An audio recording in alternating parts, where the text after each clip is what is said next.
바구니에 찼더라. 아멘. 감사하는 능력입니다. 6월절 때였습니다. 사람들이 예수님께서 수많은 기적을 일으키신다는 것을 보고 수많은 사람들이 예수님 계신 곳을 찾아 나왔어요. 예수님께서 갈릴리 해변 베세다 산에 가시자 수많은 군중이 따랐습니다. 말씀을 오래 하셨습니다. 수많은 사람들이 허기진 상태가 되었습니다. 제자 중에 빌립에게 예수님이 일부러 시험하며 말씀하셨습니다. 우리가 어디서 떡을 사서 이 사람들로 먹게 하겠느냐.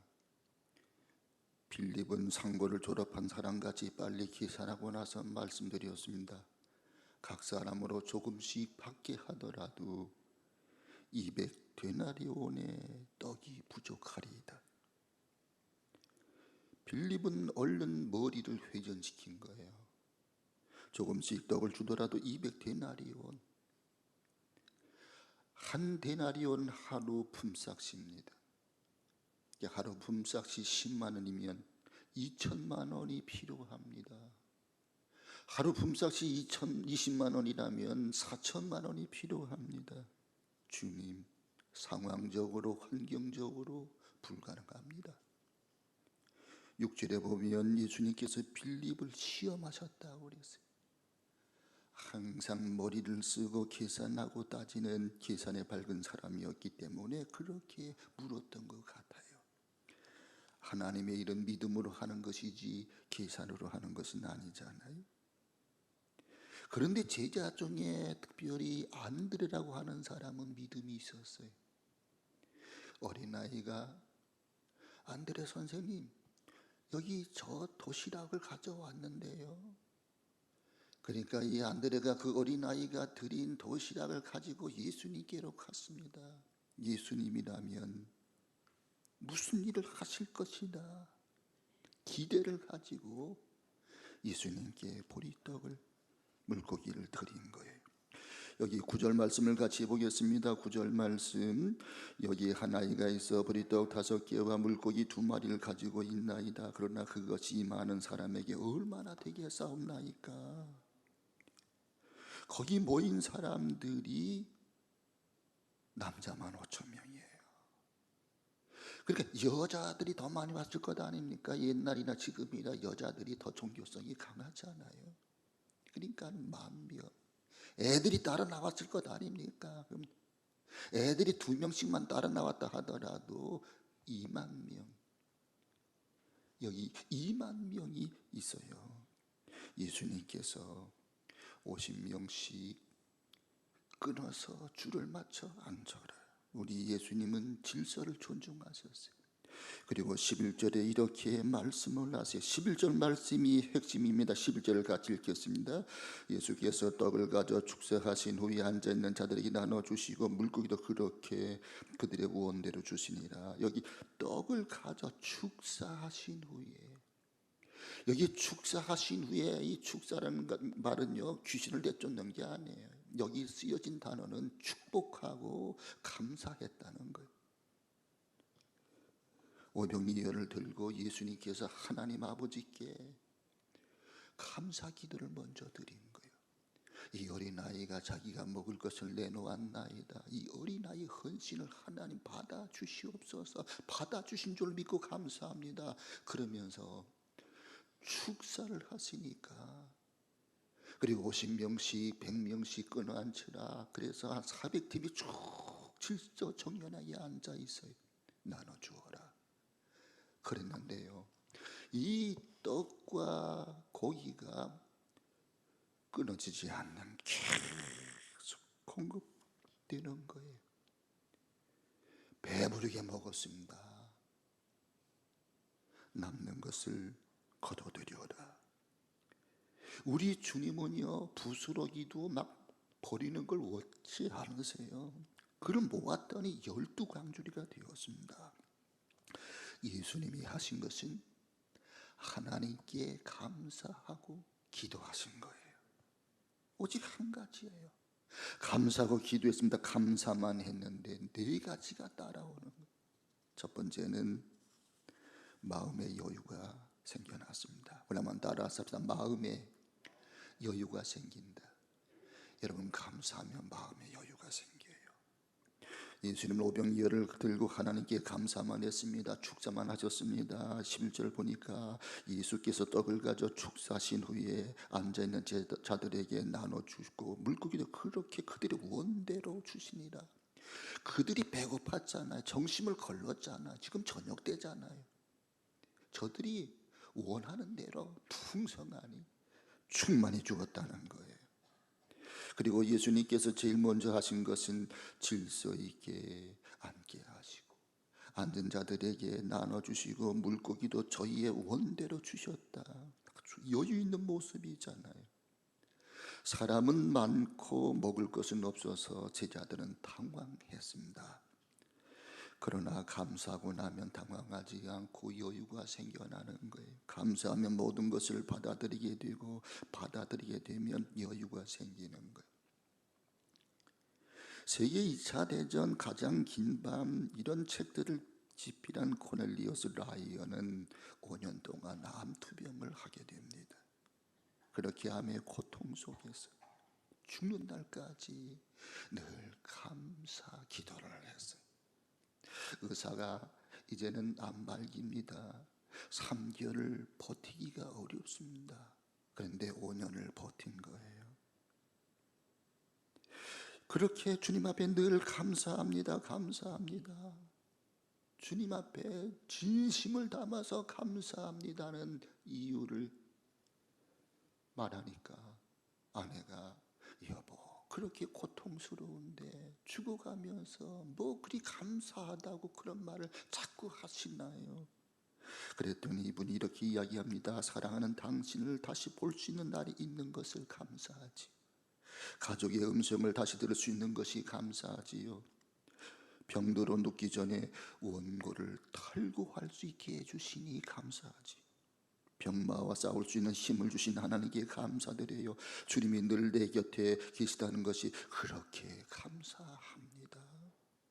이 코넬리우스 라이언은 암으로 죽어가면서도 여유를 가졌고 그래서 그가 마지막 책을 기록한 거예요. 내게 주어진 환경을 감사로 받아들이면 여유가 생기는 겁니다. 객관적으로 보면 감사할 것이 조금도 없는 사람이 감사하는 사람이 있고요. 감사할 것이 너무나 많은데도 원망 불평하는 사람들이 있는 거예요. 여러분 스데반, 베드로, 바울을 보세요. 감사할 게 있나요? 쉽게 바울을 한번 봅시다. 바울은 시쳇말로 빈털터리 인생입니다. 그는 율법 교사도 포기했습니다. 결혼도 포기했습니다. 성공도 포기했습니다. 건강도 좋지 않습니다. 생활도 가난하기 그지없습니다. 그런데 그가 입을 열 때마다 강조한 것은 기쁨, 기도, 감사였습니다. 원망이나 불평도 찾으면 얼마든지 쏟아져 나오고요. 감사 쪽으로 눈을 돌리면 감사가 보이고 불평 쪽으로 눈을 돌리면 불평이 보이는 거예요. 감사와 불평은 공존합니다. 그 거리가 아주 짧아요. 동전의 양면 같아요. 손등과 손바닥 같아요. 이 받아들이면 인정하면 감사하게 되고요. 그걸 쳐내면 불평이 생기게 되는 거예요. 감사와 불평은 결과가 전혀 달라요. 하늘과 땅이 다른 것처럼 그 결과가 너무나 다르고 차이가 납니다.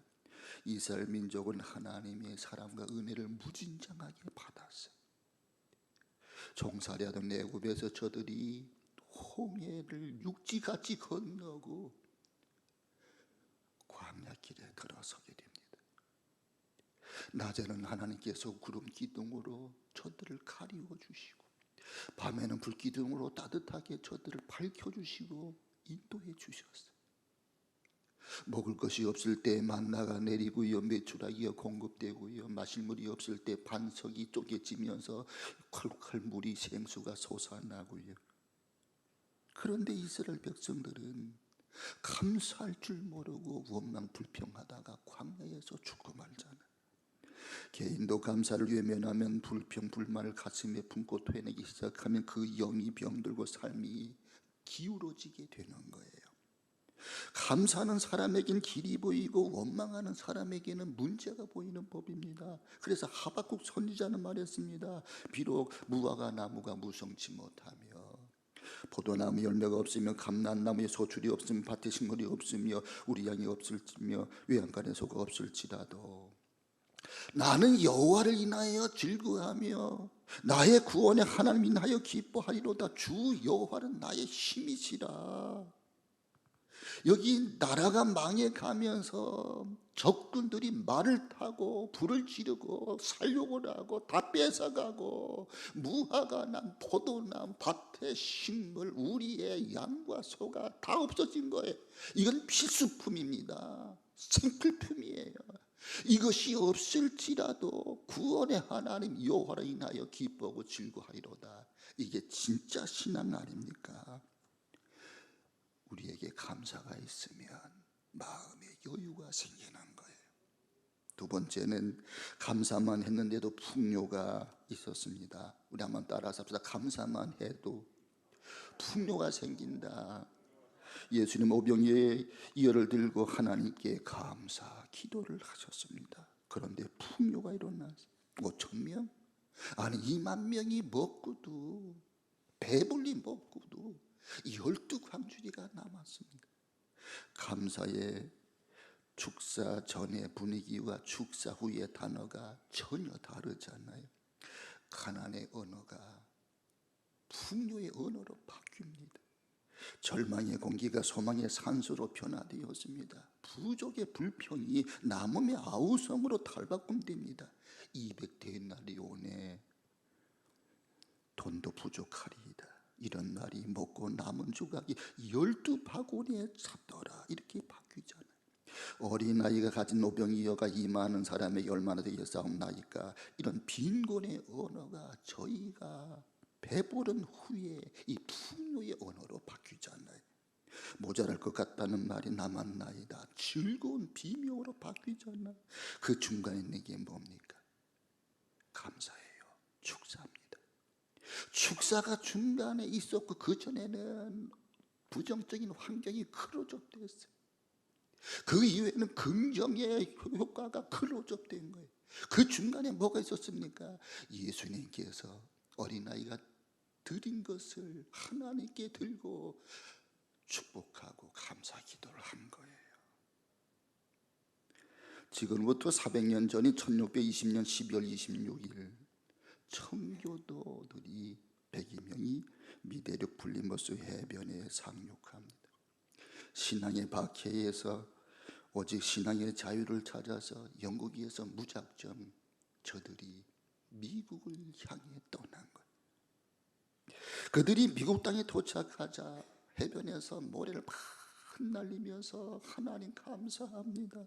탄성을 지르고 이제는 신앙의 자유를 찾았다고 기뻐했습니다. 그리고 그들이 이런 감사 기도를 하나님께 드렸습니다. 하나님, 180톤밖에 안 되는 작은 배지만 시속 2마일로 117일 동안 넉 달 무사히 항해하였음을 감사합니다. 항해 도중 2명이 죽었지만 한 생명이 배에서 태어난 것을 감사합니다.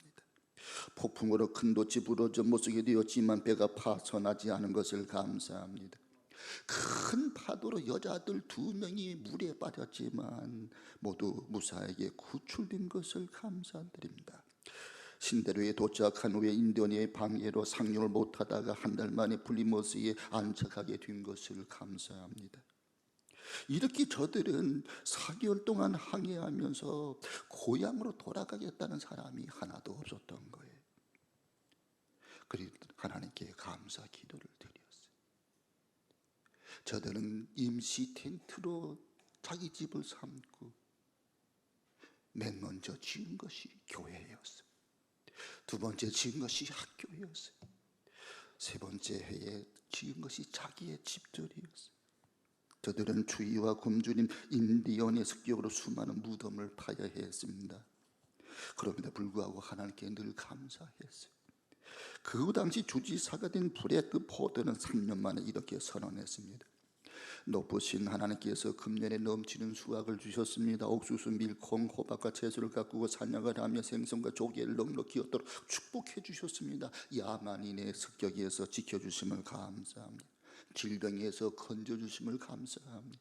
무엇보다도 우리의 양심에 따라 자유로운 예배를 드릴 수 있음을 감사합니다. 난 모든 순례자들에게 선포합니다. 주후 1623년 11월 29일 목요일 오전 9시부터 12시까지 어른과 아이들 모두 모여 하나님께 감사 예배를 드려야 됩니다. 그 후에 1863년 남북 전쟁이 한창일 때에 링컨은 추수감사절을 미국의 국경일로 선포하게 돼요. 모든 미국인들은 이날 하나님 아버지의 선하신 은혜를 알고 감사하십시오. 그 후 미국 대통령들 해마다 추수감사절이면 성명을 발표하는 전통이 생겨납니다. 루즈벨트 대통령 이렇게 성명을 발표했습니다. 오늘날 미국의 문제는 좋은 것을 주신 하나님께 감사하지 않는 것이다. 윌슨 대통령은 이런 추수절 이 성명을 냈습니다. 하나님의 자비로운 은덕에 미국인들은 하나님께 감사드리자. 그렇게 미국의 빈곤하기 시작이 되었는데 이제는 세계 제1의 초강국이 되었습니다. 세계에서 제일 부자 나라가 되었습니다. 감사로 시작된 나라가 감사로 이어지고 있는 것. 우리가 살아가는 이 세상의 소망들은, 사람들이 걸었던 기대들은 세월이 가고 상황이 바뀌고 없어지고 사라지는 게 많습니다. 그런데 하나님은 우리에게 제일 좋은 하늘의 소망을 주신 거예요. 찬송가 488장 가사처럼 이 몸의 소망 무엇인가 우리 주 예수뿐일세. 우리 주 예수밖에는 믿을 리 아주 없도다. 예수님이 소망이에요. 그러기에 히브리서 저자는 히브리서 12장 2절에 믿음의 주여 온전히 하시는 예수를 바라보자고 그랬어요. 여러분 생각해 보면 힘들고 어렵고 불평스러운 일들이 우리 주변에서 많이 일어납니다. 정치도 짜증나고 경제도 악화되고 하는 일이 잘 안 되고, 그렇다고 우리가 계속 원망하며 살 수 있겠습니까? 그게 하나님의 뜻입니까? 어떤 상황과 환경 속에서도 범사에 감사하라. 이는 그리스도 예수 안에서 너희를 향하신 하나님의 뜻이라고 그랬잖아요. 우리가 생각으로 마음으로 감사하고 입으로 감사합니다 표현하고 얼굴로 행동으로 감사를 드러내는 우리 모두가 되었으면 좋겠습니다. 세 번째는 감사만 했는데도 문제 해결이 있는, 우리 한번 따라 합시다. 감사만 해도 문제 해결이 있었다. 예수님 지금 5천 명과 함께 빈들이 있잖아요. 거기는 황량한 빈들이에요. 유대 광야를 한번 여러분 나중에 기회가 되면 가보시든지 TV를 보시든지 해보세요. 거긴 풀도 자라지도 않아요. 뻘건 돌멩이만 있어요. 거긴 어떤 생명도 자라지를 못해요. 그런데 거기에 2만여 명이 모였잖아요. 전하는 분이나 또 듣는 이들이 마찬가지입니다. 시간 가는 줄 몰랐어요. 예수님도 말씀을 전하시느냐고 배고픔을 잊었고요. 사람들 듣느냐고 배고픔을 잊었습니다. 말하기를 마치고 듣는 것을 그치고 나니까 배가 고팠습니다. 문제가 생긴 거예요. 사람들은 너무 많아요. 한두 명이라면 어떻게라도 할 수 있겠지만은 장소는 황량한 들판입니다. 시내라면 주문하거나 긴급 조치를 할 수 있겠지만 시간적으로는 저녁입니다. 낮이라면 서둘러 조를 짜서 밥도 할 수 있었겠지만 문제가 한두 가지가 아닙니다. 그런데 예수님께서 하나님께 감사 기도를 하고 났더니 모든 염려가 사라진 거예요. 문제가 해결된 겁니다.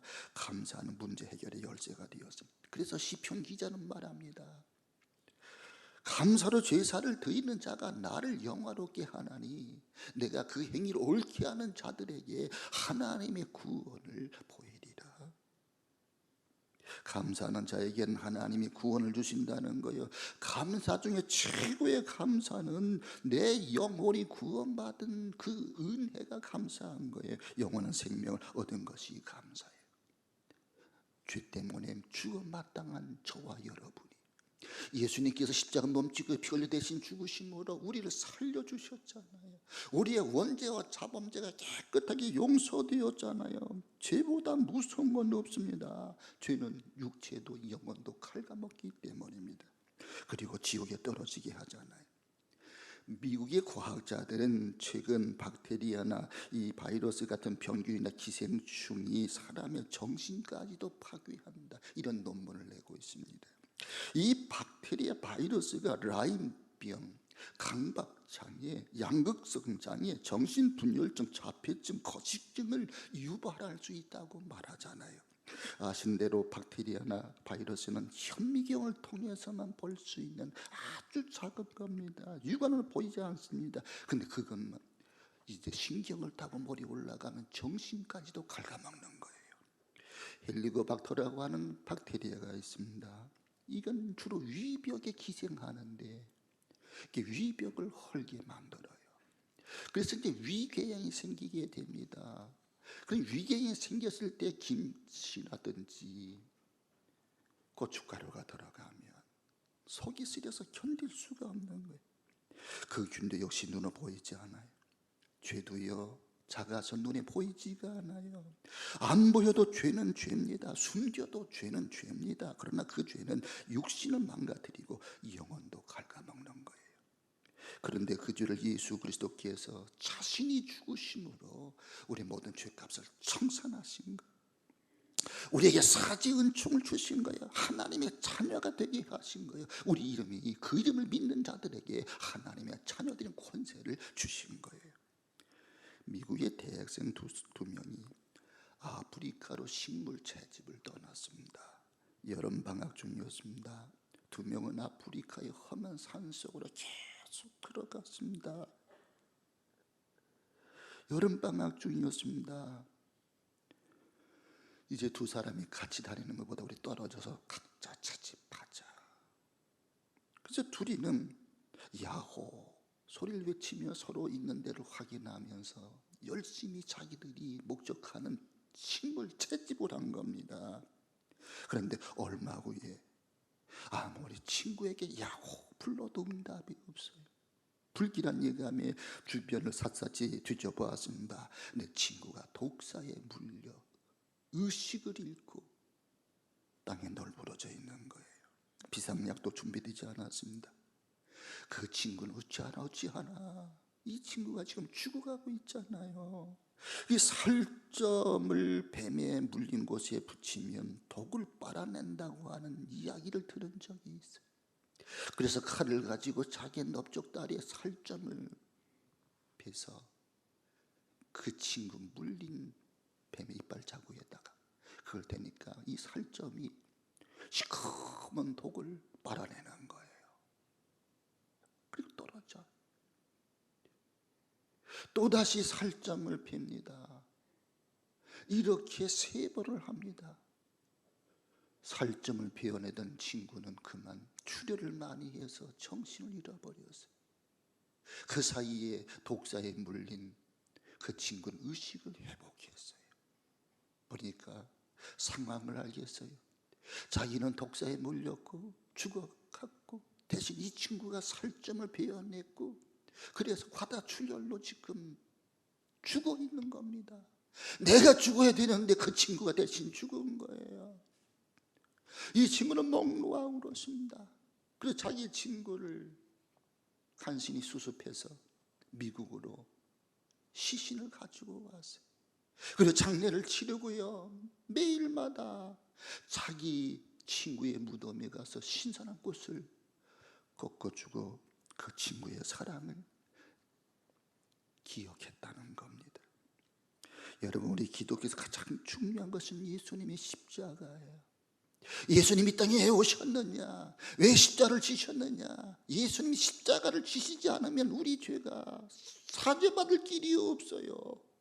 그래서 하나님이 하늘 영광을 버리고 이 땅에 오신 거예요. 인간의 육신을 입으시고 그분이 이 땅에 오신 거예요. 그리고 십자가에서 내가 달려야 될 그 십자가에 대신 예수님이 달리신 거예요. 내가 죽어야 되는데 예수님 대신 죽으신 거예요. 그리고 나를 살려주신 거예요. 내가 그 사실을 은혜로 받아들이면 하나님의 자녀가 되는 거예요. 덴마크의 안델센이 썩은 사과라고 하는 동화를 썼습니다. 어렸을 때 책을 막 읽은 분들은 기억날 거예요. 어느 시골에 노인 부부가 행복하게 살고 있어요. 이 집의 재산은 말 한 필이에요. 근데 어느 날 아내가 남편에게 말을 다른 더 좋은 말로 바꾸든가 더 좋은 것으로 바꾸라고 말했습니다. 남편은 말을 끌고 시장으로 갔습니다. 그런데 남편은 말을 끌고 나가서 결국은 썩은 사과 하나를 가져온 거예요. 그 모습을 옆집 부자가 보았습니다. 틀림없이 당신네 부부싸움이 날 거다. 부자가 노인에게 말했습니다. 당신은 부인에게 야단 맞고 집에서 쫓겨날 것이다. 대판 싸움이 벌어지겠다. 그랬더니 노인이 아니에요. 내 아내는 어떤 경우에도 불평하지 않고 감사만 한다고요. 부자는 이상하게 노인에게 물었습니다. 아니 말 한 마리 끌고 나가서 썩은 사과 하나 가져왔는데 부인이 그것을 감사한다고 그렇게 말한다고요. 그럴 리가 있겠나. 한번 와보실래요? 그래서 이 부자를 모시고 자기 집에 갔습니다. 이제 내기를 한 거예요.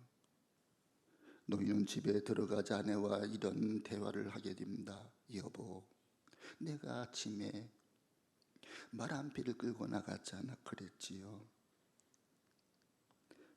암소가 바꿨어요. 잘 되었네요. 우유를 먹게 되니 감사하군요. 다시 암소를 양과 바꿨어요. 더 잘 됐군요. 우리 집 앞에 풀이 많잖아요. 양젖도 먹고 양털까지 입을 수 있게 됐군요. 감사해요. 근데 암탉이 좋아 보여서 암탉 바꿨지. 참 잘하셨어요. 암탉이 알을 낳으면 알도 먹고 병원에도 가고 우리는 양계장 주인이 되겠군요. 그런데 암탉이 썩은 사과와 바꾸었어요. 아유, 더 감사해야 되겠네요. 내가 앞집에 팥뿌리 하나 빌려달라고 갔더니 팥뿌리는커녕 썩은 사과 한 토막도 없다고 말씀하시던데 썩은 사과 한 토막을 내가 빌려줄 수 있겠네요. 이 안델산에 항상 감사하는 이야기예요. 여러분, 우리가 감사해도 감사할 거리가 너무 많아요. 근데 감사한 조건을 우리가 찾지 않고 원망 불평거리를 자꾸 찾는 게 문제입니다. 바울은 디모데에게 말합니다. 하나님 지으신 모든 것이 선함에 감사함을 받으면 버릴 것이 없나니.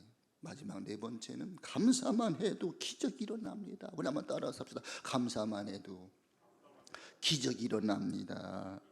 여기 오늘 본문의 말씀을 읽고 또 읽어도 예수님은 감사 이외에 하신 게 없어요. 저희들과 함께 우리 통성 기도하자. 우리가 하나님께 찬양을 올려드리자. 그런 거 안 하셨어요. 바울과 실라는 감옥에서 찬송을 불렀지만 예수님은 찬송 부르지도 않으셨어요. 그런데도요 5천 명이 먹었어요. 한 2만 명이 먹었어요. 12강줄이가 남았어요. 리더스 다이제스트에 실린 글입니다. 로빈슨 트럭 운전사 이야기예요. 그 리더스 다이제스트는 실화만을 기록하지 않나요? 그는 교통사고로 시력을 잃었습니다. 40일 작정하고 기도하면서 하나님 생명 살려주신 것을 감사합니다. 감사만 했어요. 그랬는데요 40일 기도를 마치고 났더니 시력이 회복되기 시작을 하는 거예요. 뿌옇게 보이기 시작하는 거예요. 기적이 일어났어요. 하나님은 기적을 주신 하나님. 감사로 제사를 드리는 자가 나를 영화롭게 하나니 내가 그 행위를 옳게 하는 자에게 행위를 옳게 하는 자 감사하는 사람이 하나님 앞에 바로 서 있다 그 말이잖아요. 내가 하나님의 구원 기적을 보이리라. 네덜란드의 선교사 고리테 붐과 그의 언니 베스티가 리덴부르크 이 포로 수용소에 수감이 되었습니다. 복음을 전하다가 붙잡힌 거예요. 수용소에 들어가던 그날 밤 얼마나 감옥 안이 더러운지 냄새가 나는지. 그런데 더 문제인 것은 이제 숙소에 들어가 보니까 깜빵이 너무나 벼루기가 빈대가 많은 거예요. 잠을 이룰 수가 없어. 그래가지고요, 이 고리텐 붐이 하나님께 원망하며 불평했답니다. 복음을 전하다가 붙잡혀서 감옥에 온 것까지는 하나님 이해가 되는데요, 그런데 감옥에 이렇게 지궁창 냄새가 나고요, 벼룩이 이렇게 빈대가 이렇게 많아요. 잠을 잘 수가 없네요. 그랬더니 언니가 꾸짖으면서 말했습니다. 동생아, 하나님은 범사에 감사하라고 그랬잖아. 그런데 며칠 후에 놀라운 하나님의 섭리를 발견했습니다. 감옥 깊숙한 곳이고 벼룩이 빈대가 너무 많으니까 간수가 오질 않는 거예요. 그래서 거기서 마음껏 기도하고 마음껏 찬양하고 그랬다는 겁니다.